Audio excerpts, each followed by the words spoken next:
E na Alemanha, como que o governo autoritário, fascista, toma o poder? Bem, na Alemanha, o fascismo teve o nome de nazismo, certo? Daqui a pouco a gente vai ver qual que é a origem desse nome. Bem, uma situação muito parecida com a Itália. Depois da Primeira Guerra Mundial, a Alemanha estava numa crise. A Alemanha foi responsabilizada pela guerra através do Tratado de Versalhes.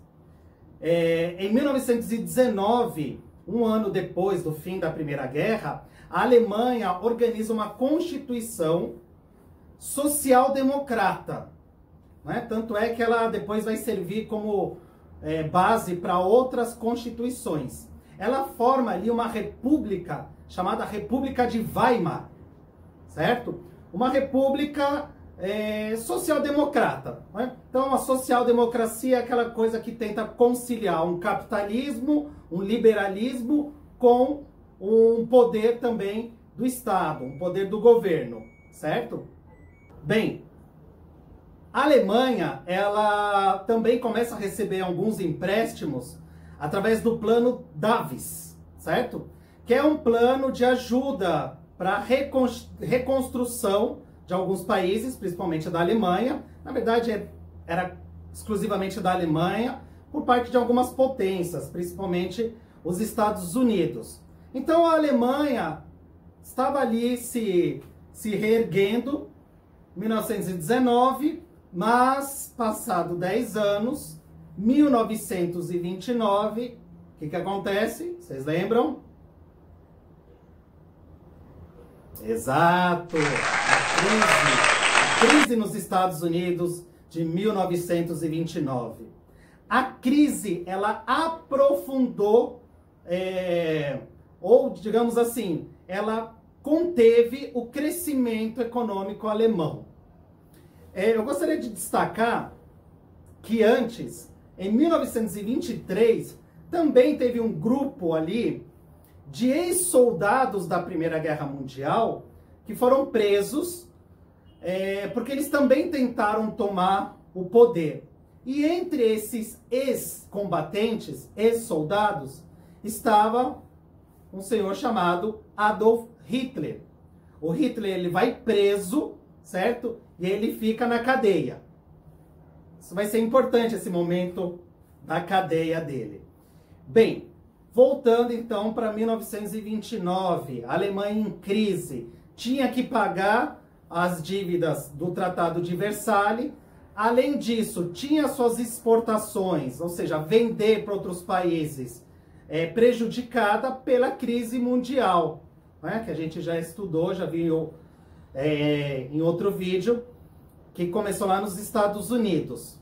Com isso, um partido começa a ganhar força, porque a população, o desempregado, aquela pessoa que está em crise, não acredita mais nem nos comunistas, não acredita também mais na República de Weimar. Então um novo partido surge, certo? Que é o Partido Nacional Socialista dos Trabalhadores Alemães, certo? Gente, o Partido Nacional Socialista dos Trabalhadores Alemães, esse nome em alemão, eu vou colocar para vocês em alemão aqui, ó, certo? A sigla é nazi, por isso que ficou esse nome nazismo. Bem, esse partido ele começa a ganhar um certo destaque, um certo apoio. E um dos líderes foi justamente um combatente, né, da Primeira Guerra Mundial, alguém que foi inclusive condecorado e que tentou dar esse golpe, né, tomar o poder junto com um outro grupo em 1923, que vai preso. Mas quando Hitler está preso, ele escreve um livro bem simples, enfim, nada, né, grandioso assim, chamado Minha Luta, em que ele explica os motivos e quais eram os ideais.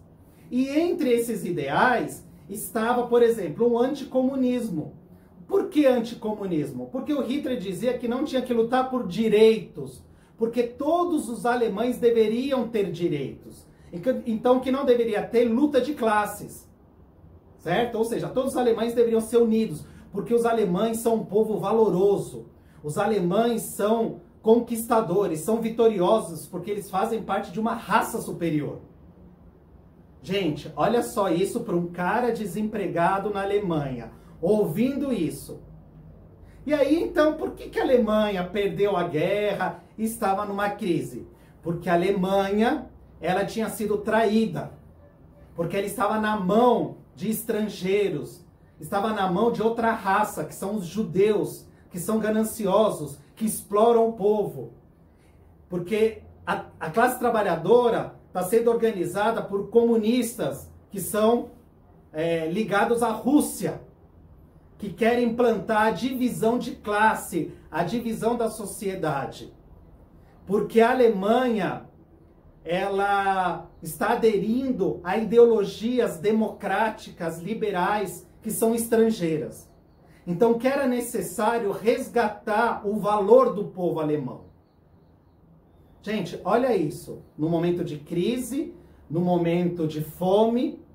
Então, o partido nazista começa a ganhar muitos adeptos. Em 1932, em março, lá também funcionava parecido com a Itália. Você tem o presidente, você tem o primeiro-ministro. Nas eleições para a presidência, o Hitler se candidata em março de 1932. E o que acontece? Ele perde, certo? Ele fica em segundo lugar. O primeiro lugar, com acho que 52%, é eleito um político muito tradicional, já velhinho, chamado von Hindenburg, certo?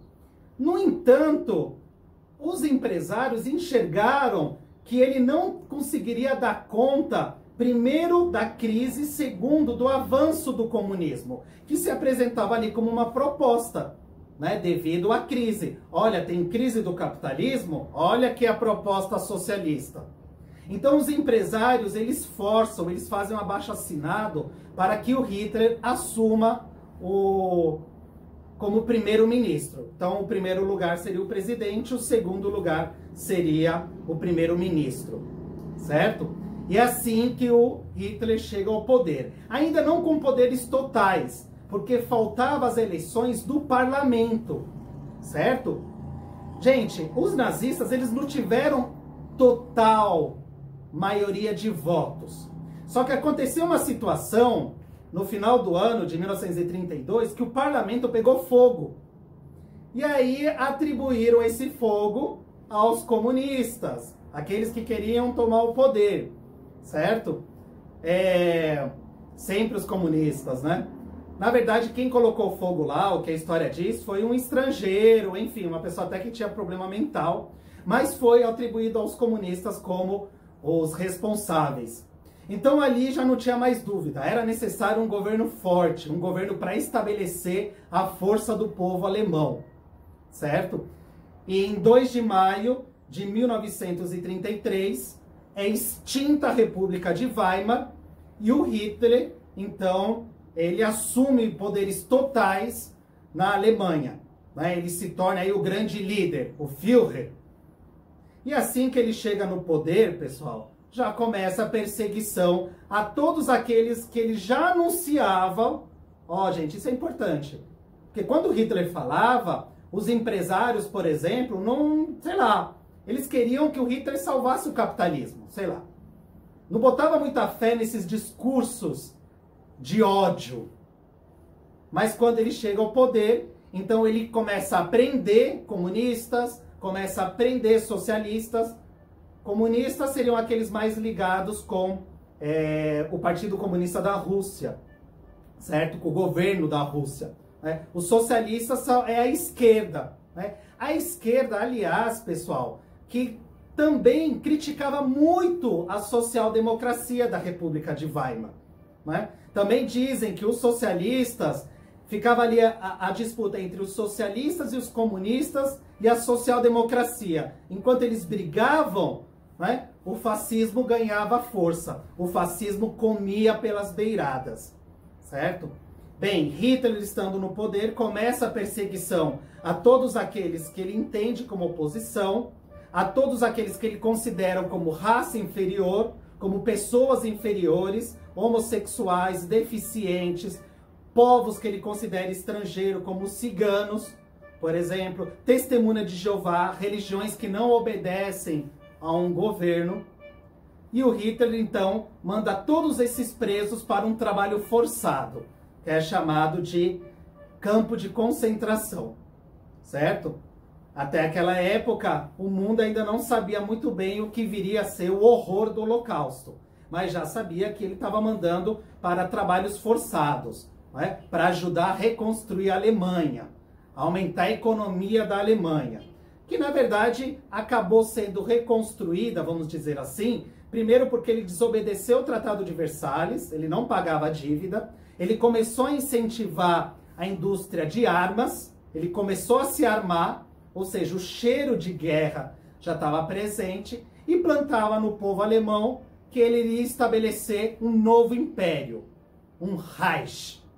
Seria o terceiro Reich, o terceiro império alemão, que já tinha existido o primeiro com o Sacro Império Germânico, depois outro no século XIX com Otto von Bismarck, e agora com Hitler, o povo iria resgatar o momento áureo, grandioso da Alemanha, certo?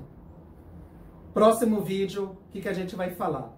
E quais são os valores? Qual é a visão de mundo do nazifascismo? Eu tenho certeza que isso, né, é o que vocês estão querendo, né? Ah, professor, quero saber o que um nazista, o que um fascista pensa. É isso, gente. Até.